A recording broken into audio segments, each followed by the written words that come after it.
that, I think that this housing issue, the way they have grabbed housing, indicates that they have already done gold, they have done water.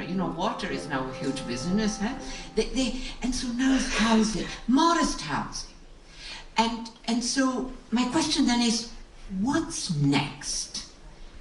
I'm Saskijo Sassen. I'm at Columbia University, and I loved working the little bit that I contributed to this film. It's a great film. Because what I see is those with power, boy, can they deploy the law in ways that work for them. Stuff is happening, Yeah.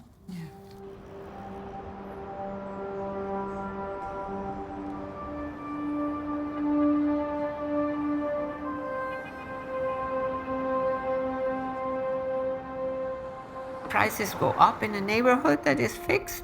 That's one thing. Everybody understands that part. And then they should understand that at that point, another actor might come into the picture. A monster that nobody can see, that nobody really understands, whose language is incomprehensible.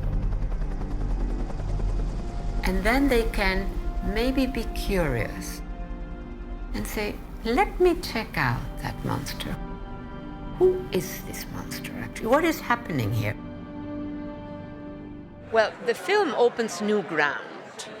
And because it visits so many different sides, you actually have a sense of reality rather than, just an idea. And I think the issues raised are very important. And particularly significant is this notion of we can, we can do it. It will be work. We have to talk to each other. The butcher needs to talk with those people who are so alone in those buildings. They need to begin to talk with their neighbors, and mobilize. I think this is absolutely critical. And in New York City, where I live, we have a major housing crisis. A lot of what was shown here resonated very strongly with what I see in Manhattan especially, but also in other parts of the city. I think this film will have an impact. I think it really grips you. It moves inside you. It's like subsonic, it is inside you. You can't forget. You cannot forget some of the basic stuff. So I think it will have an impact. And I think the housing question is affecting everybody. The housing question is a major issue in our world today in so many different parts of the world.